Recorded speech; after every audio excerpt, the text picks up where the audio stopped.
Welcome to WP-Tonic, episode 2006-81 on timelines. It's Saturday morning, so we...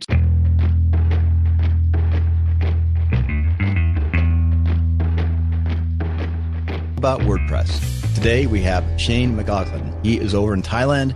But Shane, you're originally from somewhere in Europe, either Germany, Austria. We've been on the show, episode 90. So close. Switzerland. Yeah. Which one of those countries? Yeah, Switzerland. Switzerland, that's right. Yeah. I like Switzerland. They don't get invaded. Yeah. Okay. They're like the only European countries like it hasn't been invaded like in at least 1,000 years. They also don't do anyone's invading. I feel like the Swiss strategy is basically we don't do anything and we have all of your money. So just keep that in mind. You think with all that money that we go and invade you to get that money, or?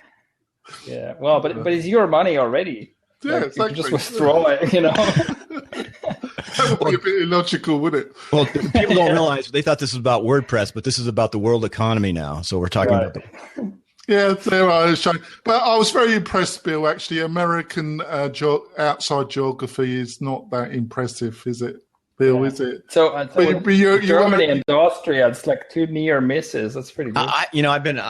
I remember I was limited at one time when I was a younger officer in the military, even going into Austria. I could go into Austria, but I was a special forces officer. So there's a limit by treaty of where we can even go. I had to get permission to go to Innsbruck, and I definitely couldn't go to Switzerland. Well, it's very wise. You can be dangerous. They kept me out of Switzerland. All right, it changed. So thank you for coming on the show. It's your second time you've been on the madness. But we're doing a month around graphics and online marketing and why graphics are really important for your landing page. And being that you're the joint owner of Thrive Themes, and it's all about landing pages and that. And I think you're one of the most knowledgeable people I know around online marketing. I thought you would be the right guest to have a chat about this. So yeah, let's do it. So let's start off. So how important it is in 2016 to have good graphics linked to good landing pages? So first of all, I would say that I wouldn't try to think of it in terms of good graphics, but rather think of it as good design. Because you can have a good graphic and throw it on a page and it can still be a horrible page. But also let's try and think about what's the purpose of that in the first place. If we're talking about the design of a page or the design of a website, what's the point? What's the purpose? And what I like to focus on is the direct conversion purpose, because obviously design has a branding purpose. It gives your site a character, and I think traditionally design has been a lot about branding.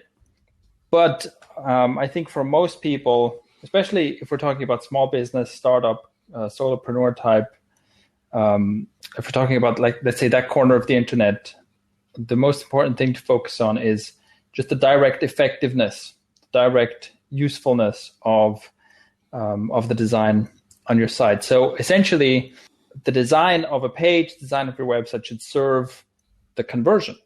And I think there are a couple of important things there, but that's like the most important, I'd say the highest level thing to look at is does this serve the conversion goal? Does this help if I'm adding a design element or I'm changing the design or something like that? Does this help drive people towards the conversion goal? That's the first and most important thing I would ask. Yeah, I think that's great advice. I've read of quite a few. Obviously, Google doesn't kind of publicize it to some extent, but a lot of people say you really should have graphics in your articles, in your posts, and if you don't do that, you're going to get slightly penalized by Google. Did you agree with that at all, or do you think it's so marginal it doesn't really matter? I think mostly I don't care about it. So I used to have an SEO focus, and I used to do a lot of the search engine optimization, all that, and chasing after specific keywords and all that. I don't do any of that anymore. And when it comes to content, I create my content for humans. And really to the degree, if I create a piece of content and I decide that or even maybe test with usability tests and so on, I determine this is the way it is. This is the way it's best for people. It's the most readable, most engaging, most interesting, most useful for the human readers. Even if Google comes along and says, no, you should do this and remove that and to get higher rankings. Well, I don't care. I don't want your rankings if it makes my content less useful or less readable for people. So that's my focus has basically shifted away completely from machines. If incidentally I can add some SEO tags and stuff like that, that's fine, right? I still do that. I still add, a meta title and meta description, all that, because that's incidental. It doesn't interfere with the human beings on my website. But when it comes to, adding or not adding images to a page, I don't care what Google thinks. Yeah. I would say though, and I know that Google happens to agree with this, is when it comes to adding graphics to content, for example, you'll notice if you kind of watch web design, then there's been a very strong trend in the last few years towards flat design. Yeah. So, and if someone's listening and not familiar with flat design, it's basically instead of having stuff look sort of realistic with gradients and shadows and things like that, stuff has just become flatter and, let's say, more cartoon-like. One of the reasons why this is a good thing is because flat, simple images with fewer colors and things are smaller, right? In the data size of such an image is smaller, and that means it loads faster. What I recommend everyone does for graphics and images on their website is that you compress them. The service I recommend for doing this is called Kraken. It's kraken.io. Yeah, very good. And you basically upload an image there. The image gets optimized. It basically visibly barely changes, but sometimes the file size is, often 50 to 80% smaller, which basically means you can have images on your page, and that can be in a blog post or a sales page or whatever it is, and it will load a lot faster. And that's important, right? That's important for your human visitors because no one likes to wait for a web page to load. And Google agrees, so it's also good for your rankings. So that's something I highly recommend you do. And it's also something that's, at Thrive Themes, this is very important to us. So we actually built this into our themes. There's a feature you can turn on where every image you upload is automatically compressed through the Kraken Premium service, so that you don't have to manually do that, because that's something that, that's one of the things that it's very important to us to have fast websites, again, because that just makes the website much, much better for the user. And it also leads to higher conversion rates. Like generally people enjoy using fast websites, and they will buy more from a fast website than from a slow one. Yeah, definitely will. I know you've got a business arrangement with a hosting provider, which is fine. At WP-Tonic, we're big supporters of the DigitalOcean. But I totally agree with you around hosting. I think really cheap hosting really is a bit of a killer, isn't it? With a modern WordPress, unless it's a very bog standard, very small website, your normal average hosting on WordPress, on anybody that really wants to get a result, it's going to be a bit challenging, isn't it? Yeah, it's fine to, if you're on a really tight budget, I think it's fine to start out with. But as soon as you actually start getting some traffic, as soon as that business starts rolling, that's one of the biggest speed fixes, is moving from a low budget shared hosting kind of thing to a proper, more serious hosting solution. Because I do maintenance, and when I look at the statistics, I notice with shared hosting, it goes up and down a lot. Yeah. It's up, it really is. It very, you can get really, I won't name names, there's some that just dog slow all the time. But what you do see is a lot of up and down. And that's part of the, shared hosting, isn't it? That's a consequence of these sites they're putting on that server. So now when it comes to conversion, I thought you'd be the person, because of Thrive Themes, it's about making landing pages that convert.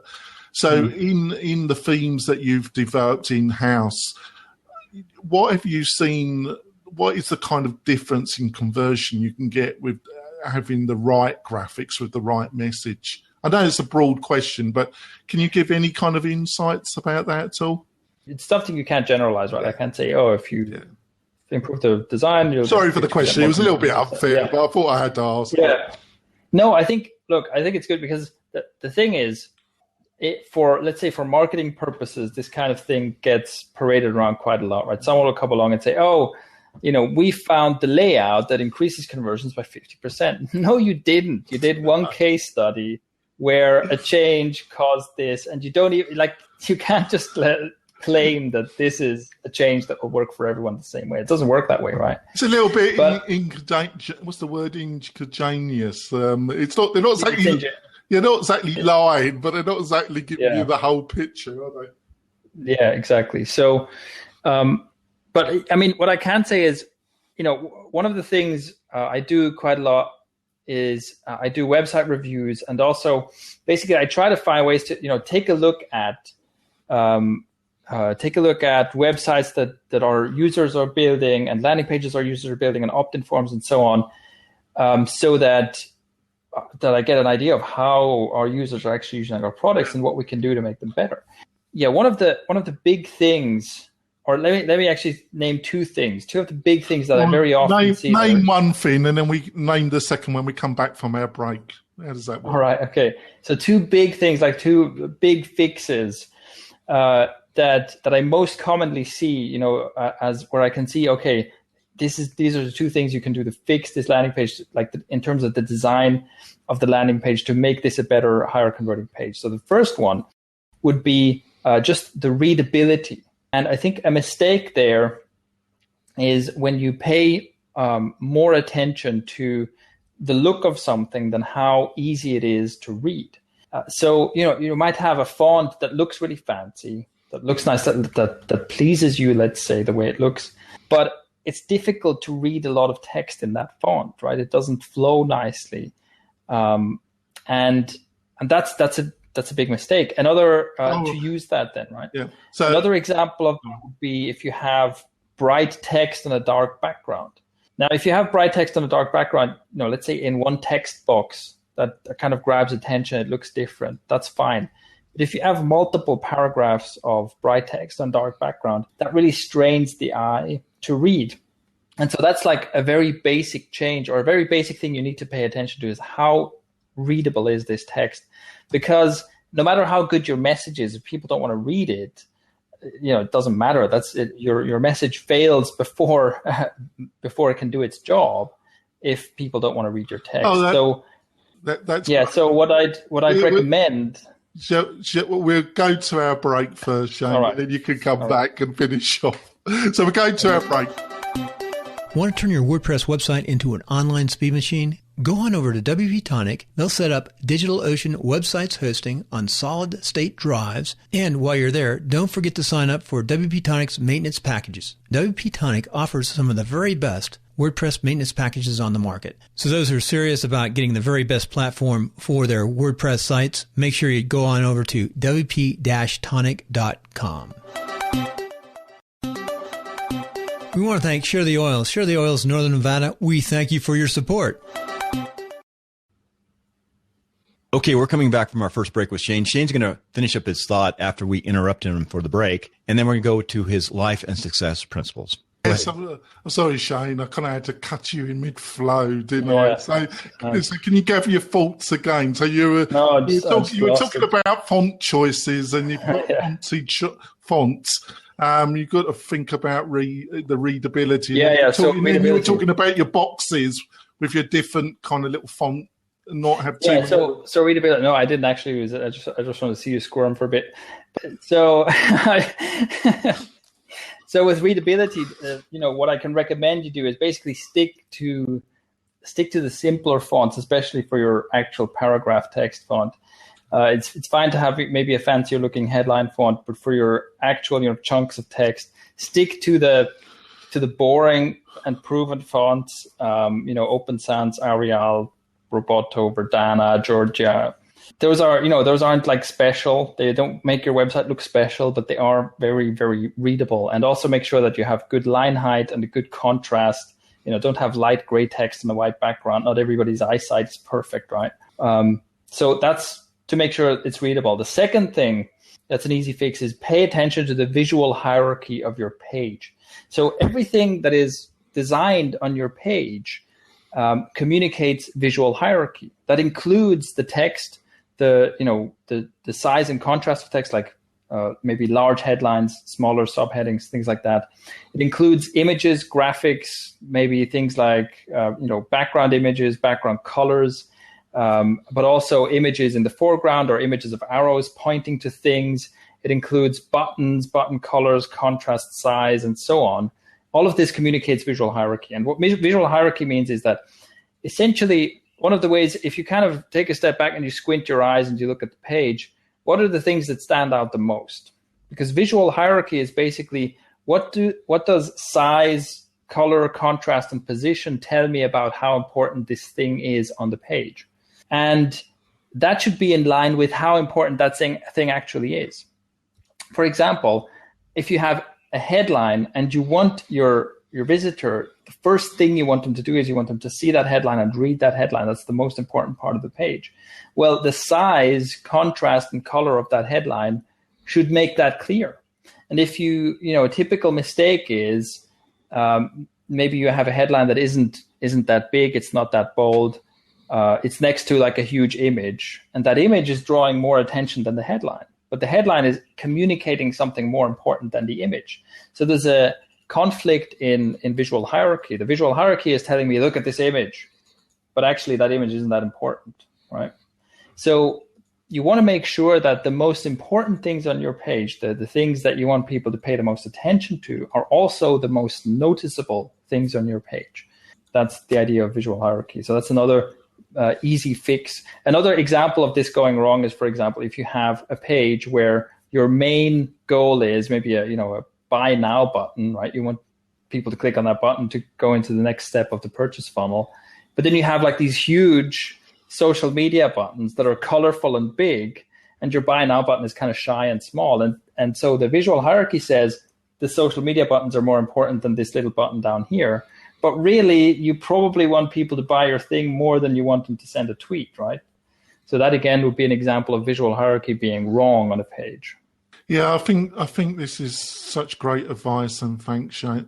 I think my observation is that this isn't easy, actually, is it? The principles, you communicate the principles very effectively, but what I mean by not easy, it's applying them in a consistent way. It's a bit like copywriting. You get a lot of very good print copywriters, but to actually get to the essence of a product and service in as few words as possible to capture the people and so they read more, they go deeper into the website, is art. There are some good copywriters, but also there's a lot of indifferent copywriters. And it's a bit like design as well, to work out your visual hierarchy, like it takes thought, doesn't it? And it takes consideration. Would you agree with those statements? There's a lot of nuance to it. And what I've found from working with different designers is that web designers are generally undereducated in this kind of thing. So if you take any kind of web designer, they're usually good at creating pages that look nice, but they usually don't have a lot of education, this kind of thing, when it comes to things like visual hierarchy and what that means, and making a page that doesn't just look nice, but also has these conversion elements, let's say, which is also, the whole reason why we started Thrive Themes, really, because we saw all this WordPress stuff, plugins that have this focus on design. They all look nice, but that's a good lead in. Let's hit the timeline portion real fast, which is about business. We're going to talk about 5 minutes about business, give you a commercial, and then we'll close up the podcast so we can get to the real beefy stuff on YouTube and on Blab, so we can actually look at some sites. By the way, Sean, I put up your site while you're talking so we could look at it. So I thought when we come back, maybe we can analyze your site first. It's like it's not that landing page, but that welcome page. So hey, let's go into the business side. Running a business. How long have you been running a business so far? I'm not sure. 7 years, maybe. Okay, that's good. Did it take like 2 years to get going? I mean, it seems I've started two businesses. It's always taken about 2 years to really get it going. Yeah, I would say that's about right. Yeah. Yeah, 2 years of hard work where you don't make much and it starts happening. So I'm going to go back to that, but let's talk about your success and life principles as my Labrador is barking outside, and you can probably hear that. So the first one you put up is 20 miles marching. Yeah, so 20-mile march it's about consistency, right? It's you do the same amount every day, and instead of like doing too much on some days and then not having enough energy to do on other days, it's huge. That's where people fall short, and I think it is. And one of the things that made me realize how important the 20-mile marching is that while I'm building these businesses, usually it feels like everything's going way too slow while it's happening. Feels like we're not making progress, feels like it's taking us too long to get the next product out, taking us too long to sort out these problems and so on. But if you look at the growth of the business is actually growing extremely well. If you look at how much has happened in the last 5 years, it's actually crazy how much growth and how much change there has been. But in every individual moment, it seems like things aren't moving fast enough. So, and I think that's where people fall short, right? They make an effort and it seems like, I'm not getting anywhere, and they stop. And then maybe they start something new and they make an effort there and then they stop again.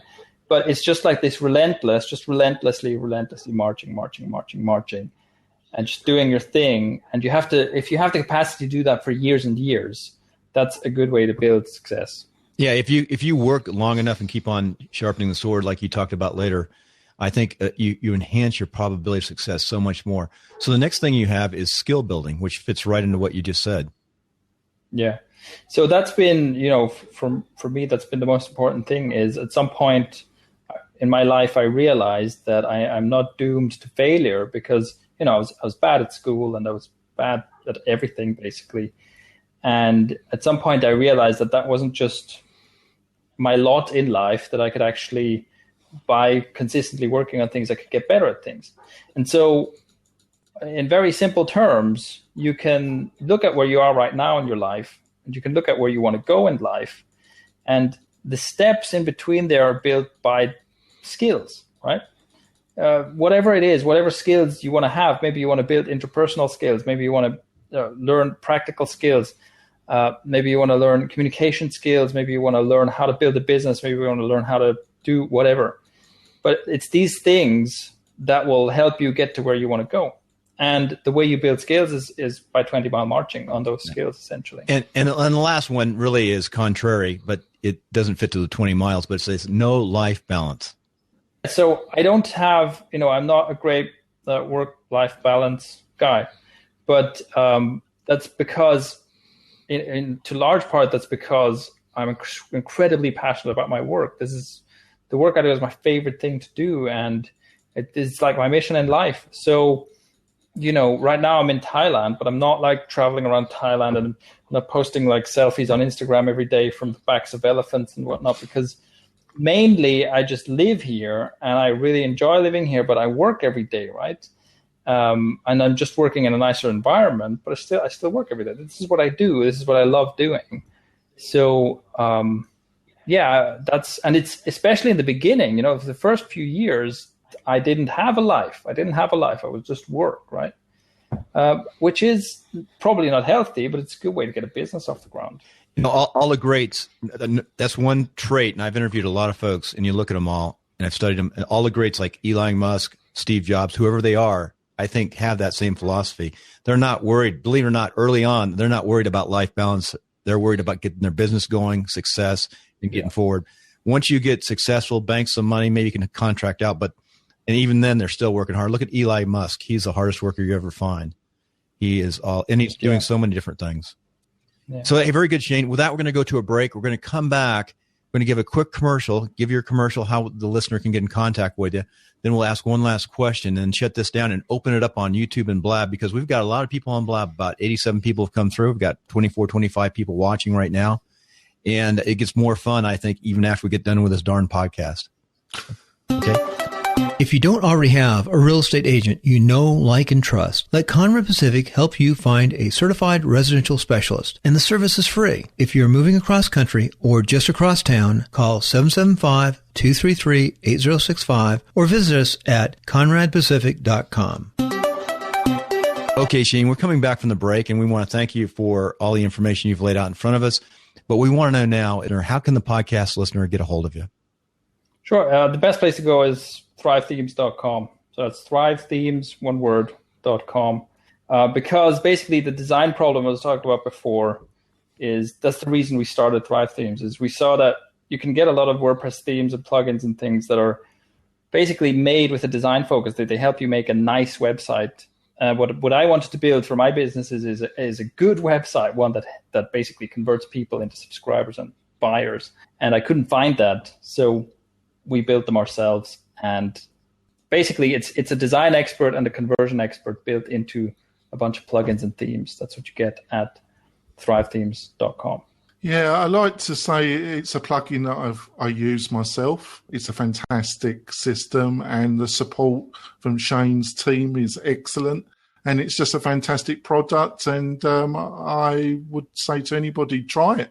I highly endorse it, as they say. Excellent. Well, Jonathan, the very first site we will review this week will be Thrive Themes after the podcast. I'd like him to actually look at Mel, I'm actually asking him to look at his own website. It's a bit hard, but we'll do his own website. You and I will do it, and then we'll do Mailright. And we look at his, and he can respond. But folks, that'd be funny, wouldn't it? So, folks, you have to drive on over to timelinesofsuccess.com, episode 206, or WP-Tonic, episode 81. Yeah, so I've got one last question before we go over to the suicide section, Shane. I like the new suicide section. I like we destroy your website. Obviously, as your business, one of your answers to Bill's questions, you talked about the 20-mile march and learning. Mm-hmm. But, in Seth Golgan's book, The Dip, we always, learning is quick, and then we hit a wall. We hit where it becomes really, really tough. Have you got any insights about how you personally have managed to keep yourself motivated to get through the dip when you've had the challenge of not only doing your normal day-to-day business, but you're having to learn a new skill, a new ability? You got any kind of insights or tips for our audience? Yeah, so I think the two to start with are just two mindset things. And the first is be aware that this is normal, because I think a problem is when this happens and you think, oh God, I'm a failure. This is really hard for me now. I should stop, right? If you just realize this is normal, this is going to happen. In fact, when you start with something, you expect the dip, you know that it's coming. And so instead of it being this big shock, it's like, oh, here it is. That helps. And the second thing is just a mindset thing. So now you know that this is normal. This happens to everyone. The second thing you need to know is this is where almost everyone fails. And so you knew that this would happen coming into it. You made a decision that you wanted to build this skill, or that you wanted to accomplish this goal that you're working towards. Here is the dip as you knew it would happen. You know that here's where almost everyone fails. Question is, are you almost everyone? And for me, this is a very powerful motivator. It probably doesn't work for everyone, but for me, this is the point of differentiation. Everybody makes it to the dip, right? Now you're still swimming with the crowd. You haven't done anything yet. Everybody makes it this far. Question is, are you going to make it further? This is the point of differentiation. You're not special for having started something new, right? Everybody starts writing a book. You're special for finishing writing a book. And this is the point of separation, right? If you want to prove that you're actually doing something, if you want to be different, if you want to take this further than everyone else who just talks about it all day or dreams about it, this is the point you've been waiting for. Here is where you prove it. I think that's a very powerful statement. My only other two things I would like to add to it that is try and break it up into realistic achievement goals, so you can reach a goal, a sub-goal of the main goal. And it's a little bit encouraging if you can do that. And the other thing I would say is be a bit compassionate with oneself. Sure.